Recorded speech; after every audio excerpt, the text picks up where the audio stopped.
a closed form, not a fetish. It must be taken as a living process. Be music of the past, music of the present. But when we say music, are we speaking about a particular kind of music or of all music? In other words, All music. what's the difference between commercial and, let's call it, serious music? Commercial music has one level of understanding. It's like an anecdote, one phrase, and just like a joke, if you want. It can be very entertaining, very amusing, but you scratch, there's nothing behind. While the so-called serious music, where there's a certain awareness, cultural awareness, to not only musical awareness, there are many levels.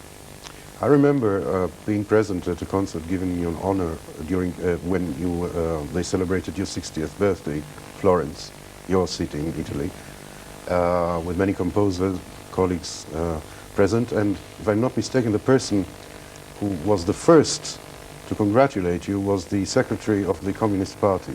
Is that right? Yeah, Alessandro Natta is a wonderful man. He's my friend. You are a member of the party. You vote for them. I beg your pardon? You vote for the Communist I vote, Party. yes, absolutely. Is there any connection whatsoever in your mind between your political views and your music? Maybe yes, there is a certain, how can I say, responsibility. In Italy, don't forget, that has been manipulated by religious powers for many, many centuries. The Communist Party represents something very, very solid, very a weapon against corruption, mental, economical corruption. But excuse me, but it depends where and at what time, because you'll agree with me that socialist realism in Soviet Russia and elsewhere, which demanded what they called melody, understood by the people, was the opposite of what you say. Yeah, but the Communist Party in Italy has nothing to do with Russia, with the Soviet Union. It's completely different. Among the kind of carnival of political forces in Italy, the Communist Party represents a very stable, very rational reference, essential to the survival of certain decency in Italian life. And the connection with music, I don't know. It's again, we go back to... I understand that at least once you've suffered bodily harm as a result of a performance of your own music. That was in Rome, yeah. Ale Hope. Yeah, in Rome, yes. What happened? Simply, I did something, maybe rather childish, something I never should have done. It was in 1959. I was waiting intermission between rehearsals with the stage director. We heard fascist songs.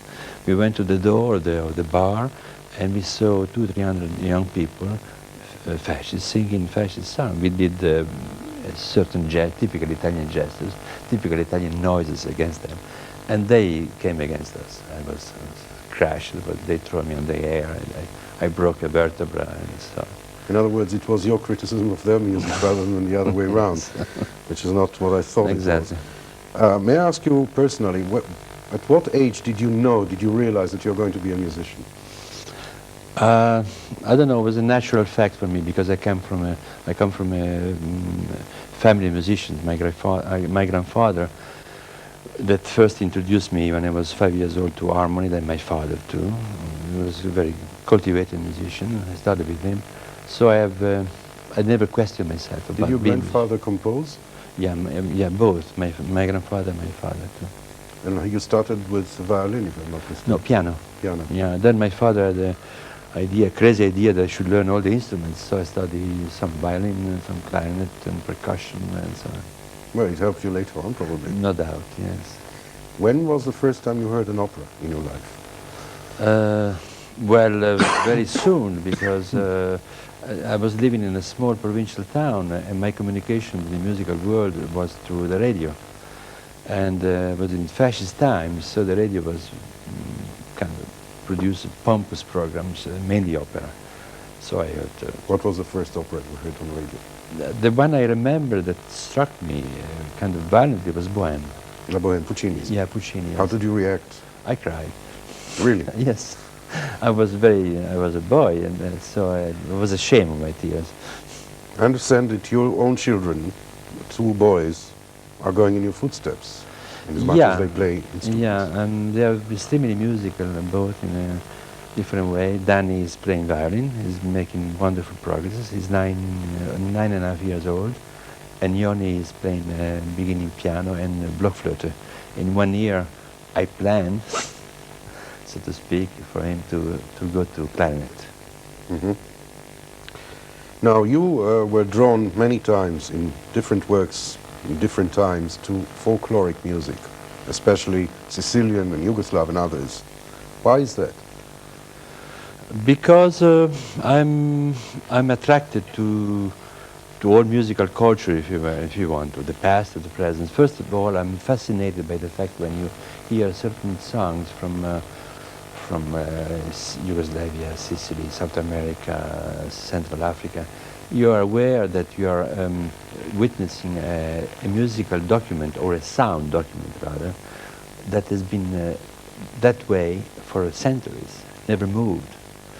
And while in our culture everything moves fast, of course, and then we have the instrument now to approach this, to analyze, to absorb this other culture in a very deep way. And I'm simply hungry, constantly musically, and so I want to know everything as much as I can, and also simpler types of music. And it seems also that you like that kind of music, especially, personally. Oh yeah, certainly. Could you give us an example of, say, a Sicilian song that you used in one of your works? I'm Luciano, yes, but I'm not Pavarotti. You know? No, we'll accept you as Domingo. It's my debut on television, are you aware? Yes. My God. Well, we have Okay. a media expert outside, so we'll have a view afterwards. Okay, yeah, it's a Sicilian love song. I'll sing half of it. Sure. Let me see if I remember it. I hope my children are watching television in this moment.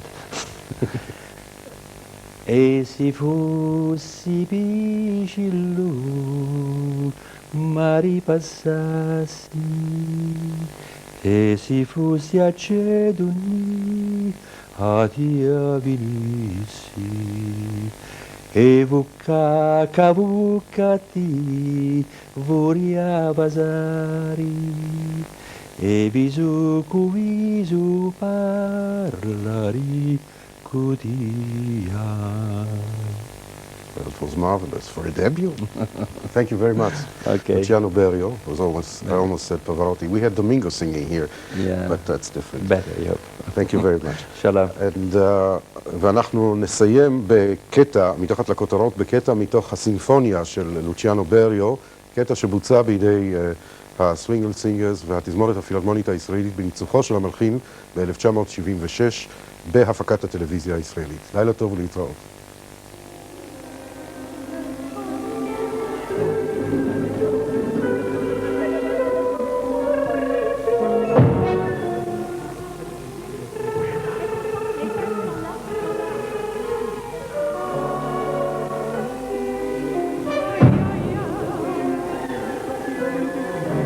פוגעת באף אחד אחר.